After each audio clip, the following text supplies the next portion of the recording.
In the beginning. And make sure you like, comment, and subscribe to this video if you want more content like this.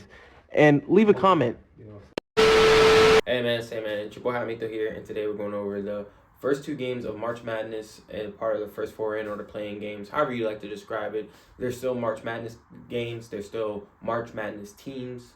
Like, these teams are a part of March Madness, goes on the records. So big March Madness games. I don't consider it to play in, but I know some people do. Anyways, we're gonna go into the first game. We got the Howard Bison versus the Wagner Seahawks. We got the MEAC champion versus the Northeastern Conference champion. And we're going to start off with Wagner. Wagner, they had a rough end to their season. They lost 4 out of the last 5, but they were able to turn around when the tournament started. They won their first game, and then they beat the first seed in Central Connecticut, and then they beat Merrimack in the championship game. They're banged up right now, just like Howard is, actually. But I think the thing that helped them during their conference championship is that they were able to, it's not back-to-back days like you see in other conference tournaments. They got days in between, so they played on Tuesday, or they played on Wednesday, then they got to play on Saturday, and then they got to play on Tuesday, so it gave them time to rest their guys, which I think really helped them in the end there, because playing back-to-back games, they wouldn't have been able to go into too much depth. But they're led by Melvin Counson Jr. He's a 15-point scorer a game. This is not one of the greatest offensive teams in the nation. I think they're actually really terrible. They're actually a really bad offensive team. Even their leading scorer, Melvin Counson, he doesn't even shoot over 40%. But regardless, they are the Northeastern Conference champions, so you got to put some respect on their name. And they're going to go up against the Howard Bison. Howard Bison, they've been hurt all year. All year they've been hurt. I don't live that far from Howard, so I've seen a few of their games in person and just on TV. They're led by Seth Towns, the 8th-year senior, 26-year-old. He was in the same draft class as Lonzo Ball, De'Aaron Fox, and them, if that helps signify how old he is. There's a whole story. You can go on multiple YouTube videos to find Seth Towns' story. But they're also led by forward Bryce Harris and Marcus Dockery. This is a really good team to me. I feel like if they were healthy most of the year, this would actually be a 15th seed, or just like a 15th seed. They'd be like a high 15th seed. This is a really good team. They probably have one of the best trios for that type of level of competition. I'm not trying to disrespect them. I'm just saying they have the best trio to me in the MEAC. And they were able to knock off the number 1 seed in what I think is a good Norfolk State team. So they were able to knock them off in the semifinals, and then they'd be able to beat Delaware State in a game that I thought was closer than it needed to be, but Delaware State is a tough team. They're a tough-minded team. They really muck up the game, and they were able to win that 70-67 down in Norfolk. In regards to this game, Howard shoots the ball really well from the outside, but I will say that Wagner is a good three-point defending team, but I just think that even with both teams banged up, the talent on Howard is just better. As I said, I think they would be even a higher seed if they were healthy. I don't really see how Wagner can really win this game.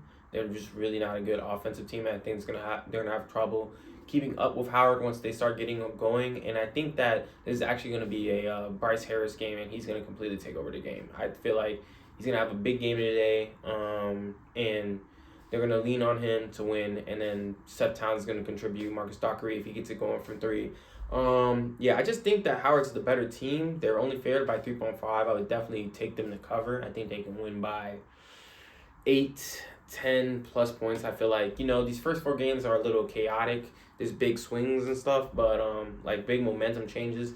You usually see like a team go up by like 10 early, and you're like, oh yeah, this game's over, and then like a team come all the way back. But I don't think that's the case here. I think Howard wins this game, and they go on to face UNC in Charlotte, where they'll inevitably get blown out in their lack and deathful show. But I definitely got Howard winning this game and going to Charlotte. The next game we got is UVA, the Virginia Cavaliers, the surprise team that got in. I'm not sure how Virginia Cavaliers got in the tournament, but they are here now versus the Colorado State Rams, led by Isaiah Stevens. This is this game, man. This is gonna be a tough one to watch. If you like scoring and you like high-paced basketball, NBA style basketball, like if you're not used to watching a college game and a real grinded out game, like, you know how the old heads be like, oh, this was real basketball back in the 90s when people used to only score 90, 80 points. This is the college basketball version of this, but even worse. This is like watching a game get to maybe 87. I believe it's the first to 50 to win. First to 50, 55 will win this game.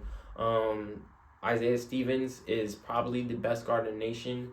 Well, not the best guard, but one of the best guards, top 5 guard in the nation for sure. And he leads the Colorado State Rams out of the Mountain West. I'm not a big fan of Mountain West teams. They are favored by 2.5, but I don't trust Mountain West teams. And I really just don't like the pieces outside of Isaiah Stevens. I feel like Isaiah Stevens is their whole engine of their offense. If he's not going, then they're not going anywhere. But on the bright side, Virginia is one of the worst offenses you have seen in the last, if you've been watching them for the last 10 games, they're one of the worst offenses in the nation. Like, it's a tough watch. Now, can they get it going from outside? They can, but they have not shown the ability to do that most of the season, if at all season. So, I mean, it's just going to be tough. This is going to be a drag-it-out game, like I said. We got Reese Beekman versus Isaiah Stevens. That's going to be a good matchup. You got Ryan Dunn, one of the best defenders in all of the nation. I've been going back and forth on this. I really do think that... I feel like I'm going to regret this. I think that Virginia is going to win this game. I think that Virginia is going to be able to grind it out. I think that worries me is Virginia's a terrible free throw shooting team. So if it gets down to that, then Colorado State could edge this out, as you've seen during the ACC tournament. Virginia just needed one free throw. They couldn't get it done. The game gets sent to overtime, and then NC State beats them, and they get knocked out of the ACC tournament. But I think they're going to be able to win this game. I think Reese Beekman is going to do a good job on Isaiah Stevens. I don't think they're going to have to overly focus on Isaiah Stevens. I think Reese Beekman and Ryan Dunn and all of them will do a good job with the pack line defense. And I just think it's going to be tough. I think that McKinley found something in the last game against NC State. I think he kind of found his shot again. Not to say that he really lost it, but I think the guys are kind of finding their shot again. First to 55 wins. It's not going to be a pretty game. I'm going with UVA. I think the ACC performs better. Like I said, I don't trust Mountain West teams. Though San Diego State did prove me wrong, and they got all the way to the championship game last year to face UConn. But in general, Mountain West teams don't do good in the tournament. I'm not saying that UVA has a great track record either in the tournament, but yeah, it's just tough for me to see.